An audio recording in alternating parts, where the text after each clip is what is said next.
Okay sir, Swargate मधील आरोपीला अखेर मध्यरात्री अटक झालेली आहे, काय सांगाल? आरोपीला अटक झालेली आहे. तो लपून बसला होता. त्याला वेगवेगळ्या टेक्नॉलॉजीचा उपयोग करून पोलिसांनी शोधून काढलेला आहे आणि लवकरच ही जी संपूर्ण घटना आहे या घटनेचा जो काही पर्दाफाश आहे तो लवकरच होईल. त्या संदर्भात आज काही माहिती पोलीस कमिशनरांनी दिली आहे. काही माहिती या स्टेजला देणं हे योग्य नाही आहे.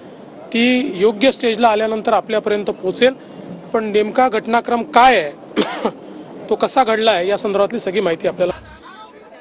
ओके सर, स्वारगेट मधील आरोपीला अखेर मध्यरात्री अटक झालेली आहे, काय सांगाल?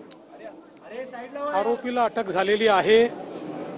तो लपून बसला होता. त्याला वेगवेगळ्या टेक्नॉलॉजीचा उपयोग करून पोलिसांनी शोधून काढलेला आहे आणि लवकरच ही जी संपूर्ण घटना आहे या घटनेचा जो काही पर्दाफाश आहे तो लवकरच होईल. त्या संदर्भात आज काही माहिती पोलीस कमिशनरांनी दिली आहे. काही माहिती या स्टेजला देणं हे योग्य नाही आहे. ती योग्य स्टेजला आल्यानंतर आपल्यापर्यंत पोहोचेल.